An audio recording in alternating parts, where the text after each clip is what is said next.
அனைவருக்கும் வணக்கம். இன்றைக்கி நீரோட்டம் பார்க்குறதுக்கு பார்த்திங்கன்னா பெரம்பலூர் மாவட்டம் அறந்தாரை ஊராட்சிக்கு தான் வந்திருக்கோம். இந்த இடம் பார்த்திங்கன்னா துறையூர் பைபாஸ் பக்கத்தில் இருக்குது.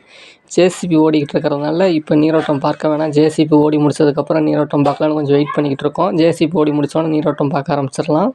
இப்போ பார்த்திங்கன்னா ஜேசிபியினுடைய வேலை முடிஞ்சிருச்சு. நீரோட்டம் பார்த்து இந்த இடத்துல தான் பாயிண்ட் செலக்ட் பண்ணியிருக்கோம். பாயிண்ட் பார்த்திங்கன்னா ஃப்ளாட்டுக்கு ஈசானிய முறையில் வந்திருக்கு. இந்த இடத்துல பார்த்திங்கன்னா 40 அடியில் ஃபஸ்ட்டு தண்ணீரும், 120 அடி இல்லைனா 130 அடியில் இரண்டாவது தண்ணீர், அதாவது நீர் விட்டு வரும் அப்படின்னு சொல்லியிருக்கேன். வாங்க நண்பர்களே, வீடியோக்குள்ளே போகலாம்.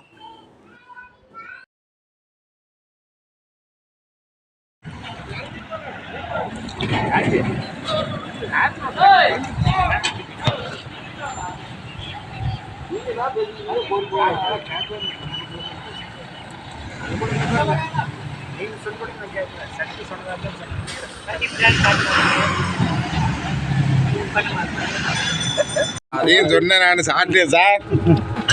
பாருங்க, நான் என்ன சொன்னேன், சதீஷ் கூட சொல்ல மறந்துட்டேன்னா அவராக தான் வந்திருக்காருன்னு சொல்லலாம். அதை சொல்கிறாரு, என்னை கூப்பிடவே நானே வந்தேங்கிறாரு. ஃப்ரெண்டுகளெல்லாம் ஒன்றும் கிடையாது.